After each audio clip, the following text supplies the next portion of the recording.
আমি স্টার্ট করি। আমরা প্রথমে ট্যাক্স পেয়ার ইন্ডেক্সটা দেখবো।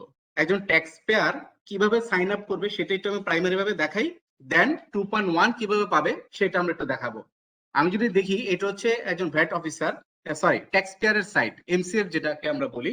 আপনারা দেখতে পাচ্ছেন স্ক্রিনে, এইখান থেকে ট্যাক্স পেয়ার যেটা করবে আপনি খেয়াল করে দেখেন, উপরে সাইন আপ একটা বাটন দেখতে পাচ্ছি, তারপর log in, document, FAQ, user guide, contact.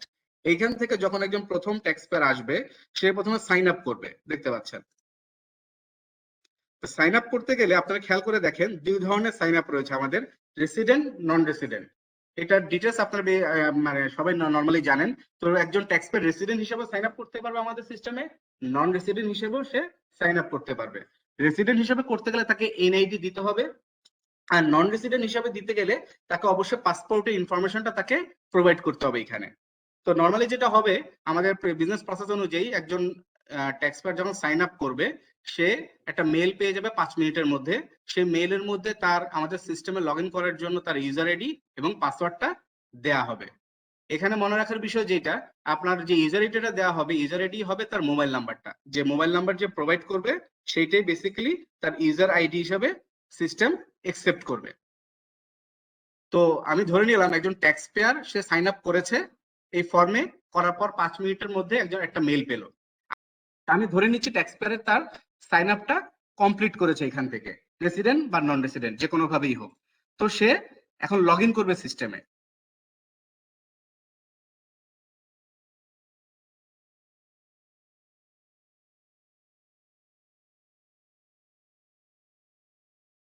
ওকে, আপনারা দেখতে পাচ্ছেন আমি অলরেডি একটা ট্যাক্স পেয়ারের অ্যাকাউন্টে লগ ইন করেছি। লগ ইন করার পর যেটা আমরা দেখতে পাবো, একদম ডান দিকে দেখেন একটা ড্রপ ডাউন বক্স আছে, একদম সাদা একটা ড্রপ ডাউন বক্স দেখতে পাচ্ছেন তারা, রাইট? এখানে অনেকগুলো ট্যাক্স পেয়ারের বিন দেখাচ্ছে। তো নর্মালি যখন একজন ট্যাক্স পেয়ার প্রাথমিকভাবে সাইন আপ করে আমাদের সিস্টেমে লগ ইন করবে, সে কিন্তু এই ডান দিকের ড্রপ ডাউন বক্সটা দেখতে পাবে না, কারণ সে কোনো এখন পর্যন্ত 2.1 সাবমিট করেনি। যেহেতু সে 2.1 সাবমিট করেনি, সেক্ষেত্রে এখানে তার কোনো ড্রপ ডাউন বক্স থাকবে না স্টার্টিং এ। যখন সে থাকবে না, ইন দ্যাট কেস নতুন করে ট্যাক্স পেয়ার ফর্মসে যাবে। এই যেখানে আপনার ফর্মস বাটন দেখতে পাচ্ছেন, এখানে অনেকগুলো বক্স দেয়া আছে, right? Filing obligation, forms, cases, notification, account balance, মাই ডকুমেন্ট, মাই প্রোফাইল। আমি যদি শর্টকাট একটু ডিসক্রাইব করি প্রত্যেকটা বক্স, সেটা হচ্ছে ফাইলিং অব্লিগেশন যেটাকে বলি, সেটা হচ্ছে প্রতিটা ট্যাক্স পেয়ার তার রিটার্নটা এই ফাইলিং অব্লিগেশনের মধ্যে পাবে। তার প্রতি মাসের যে রিটার্নটা জেনারেট হবে সবগুলো ফাইলিং অব্লিগেশনে থাকবে। সেকেন্ড থিং হচ্ছে ফর্মস। ফর্মস আপনি কি পাবেন? ফর্মস হচ্ছে আপনি তার মুশক 2.1টা পাবে, ফর্মসে 2.4 পাবে ক্যান্সেলেশনের জন্য।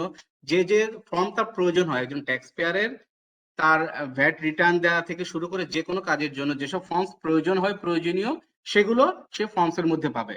এজেন্ট কনসালটেন্টের ফর্ম, যে কোনো ধরনের ফর্ম সে এখান থেকে পাবে। কেসেস কি যে বক্সটা, সেটা হচ্ছে আমাদের রিফান্ড বলেন বা ইন ফিউচার যে আমরা দেখাবো আপনি কয়েকদিন পর যে মডিউল গুলো, অবজেকশন, লিটিগেশন, রিফান্ড বললাম, দেন হচ্ছে আপনার ডেট ম্যানেজমেন্ট, এইগুলো কাজ করার ক্ষেত্রে সিস্টেম থেকে এক ধরনের কেস জেনারেট হবে। আমরা তখন ডিটেলস আলোচনা করব, সেই কেসের ডিটেলস গুলো আমরা এই কেস বক্সে পাবো, সেটা আমরা পরবর্তীতে আলোচনা করব কেস বক্স নিয়ে। আর নোটিফিকেশন বক্সটা হচ্ছে ট্যাক্স পেয়ার যে কোনো ধরনের মানে মেল যদি পেয়ে থাকে, মেলের নোটিফিকেশন এখানে পাবে। কোনো অফিসার যদি তাকে কোনো মেল করে বা কোনো ধরনের নক করে, সেই ক্ষেত্রে সেই নোটিফিকেশন বক্সে সেই নোটিফিকেশনটা পাবে। অ্যাকাউন্ট ব্যালেন্সটা হচ্ছে একজন ট্যাক্স পেয়ার যে রিটার্ন জমা দেওয়া থেকে শুরু করে, তার অ্যাকাউন্ট ব্যালেন্সটা বেসিক্যালি স্টার্ট হবে রিটার্ন জমা থেকে শুরু করে। তার যে পেয়েবল বা যে কি বলে ক্যালকুলেশনটা, ফুল ক্যালকুলেশন, তারপর সে যে টাকাটা পেমেন্ট করবে, ই পেমেন্ট, সবগুলো কিন্তু অ্যাকাউন্ট ব্যালেন্স থেকেই সে দেখতে পাবে। সেটা আমরা পরবর্তীতে যখন ই পেমেন্টে যাব সেখানে আমরা দেখতে পারবো। তারপর যে মাই ডকুমেন্ট, মাই ডকুমেন্টে যেটা আমরা দেখতে পাবো সেটা হচ্ছে সকল ধরনের তার ডকুমেন্ট যেটা সে সাবমিট করেছে, লাইক সে 2.1 যে সাবমিট করেছে সেটার পিডিএফ ডকুমেন্ট পাবো।